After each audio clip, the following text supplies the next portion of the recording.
This channel does not promote any violent, harmful, or illegal activities. All content provided by this channel is meant for an educational purpose only.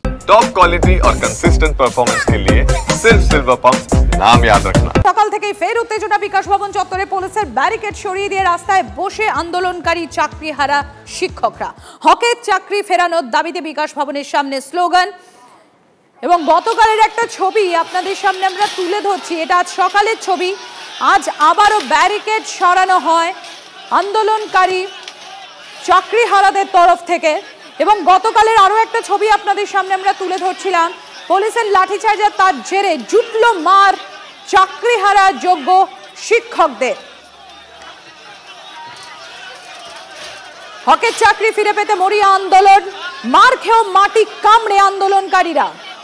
চাকরি চেয়ে জুটলো মার, পরীক্ষা দেবেন না, নিজেদের দাবিতেই অনড় রয়েছেন আন্দোলনকারীরা। এদিকে পুলিশের পাল্টা শতপ্রণোদিত মামলা, সরকারি সম্পত্তি নষ্ট, সরকারি কাজে হস্তক্ষেপের অভিযোগ আন্দোলনকারী শিক্ষকদের বিরুদ্ধে।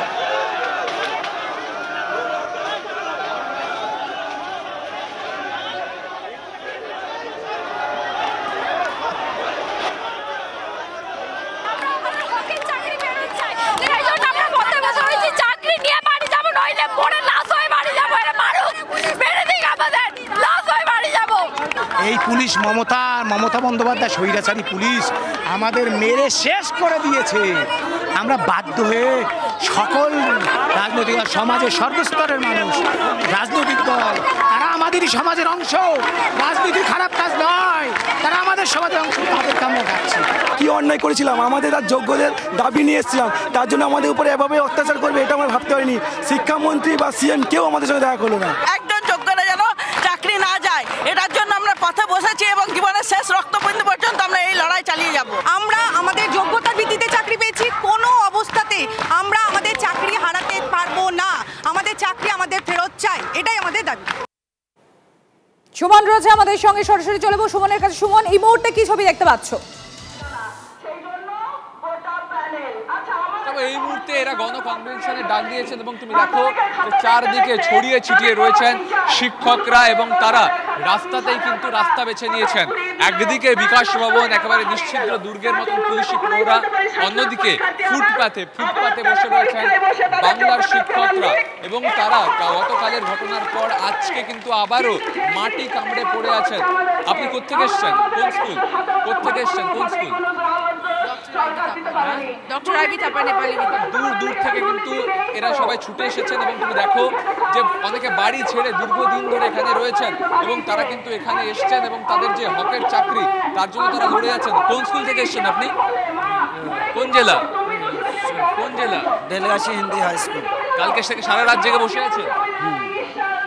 যে ছবিটা তুমি দেখো, সারা রাত জেগে এই শিক্ষকরা বসে আছেন, শিক্ষাকর্মীরা বসে আছেন এবং তারা কার্যত তাদের যে হকের দাবির কথা, যে সিস্টেমের অংশ হিসেবে তাদের চাকরি গেছে সেখানেই কিন্তু তারা চান যে তাদের চাকরির নিশ্চয়তাটুকু থাকুক। এবং এই যে দেখো ফুটপাত ধরে সারি সারি শিক্ষক। কোন জেলা থেকে এসছেন? পূর্ব মেদিনীপুর থেকে। পূর্ব মেদিনীপুর থেকে। কালকে পুলিশ লাঠি চালালো আপনাদের, এর জন্য মমতা ব্যানার্জি দায়ী। মমতা ব্যানার্জির নির্দেশে এটা হয়েছে। স্বাধীনতার পরে সবচেয়ে যদি চোর মুখ্যমন্ত্রী হয় না আমার বক্তব্য হচ্ছে আপনারা শিক্ষক, আপনাদের কি ফুটপাতে থাকার কথা? আমরা নিরস্ত্র ছিলাম, আমরা কোনো রকম প্রভোগ সৃষ্টি করিনি। প্রথমে লাঠিচার্জ আমাদেরকে করেছে। পুলিশ মন্ত্রীর নাম হচ্ছে রাজ্যে মমতা ব্যানার্জি। তারা বলছেন যে পুলিশ যেভাবে লাঠিচার্জ করেছে তারা বিরোধিতা করছেন, তার সাথে সাথে যেভাবে সব্যসাচী দত্তের অনুগামীরা তাদের উপর হামলা চালিয়েছেন তারও বিরোধিতা তারা করছেন। এখানে কয়েকজন শিক্ষিকা রয়েছেন। কোথেকে এসছেন? কোন জেলা? কোন জেলা?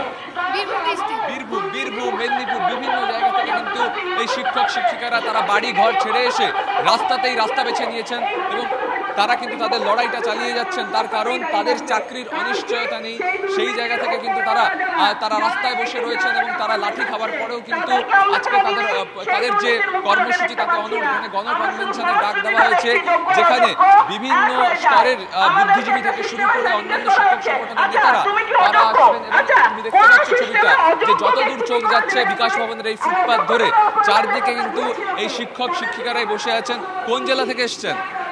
আমার হচ্ছে হুগলি ডিস্ট্রিক্ট, বাড়ি তারকেশ্বর। কালকে সারা রাত থেকে এখানে? হ্যাঁ, সারা রাত ছিলাম। আজকে আমরা শান্তিপূর্ণ আন্দোলন করছিলাম, হঠাৎ পুলিশ বাহিনী এসে আমাদেরকে একবারে লাঠি পেটা করলেন। আমাকেও মেরে ফাটিয়ে দিলে। এখানে আমি একটা পুলিশকে সহায়তা করছিলাম, আমি চিন্ময় দাবে নামাচ্ছিলাম, আমাদেরকেও মেরে। ধন্যবাদ সুমন।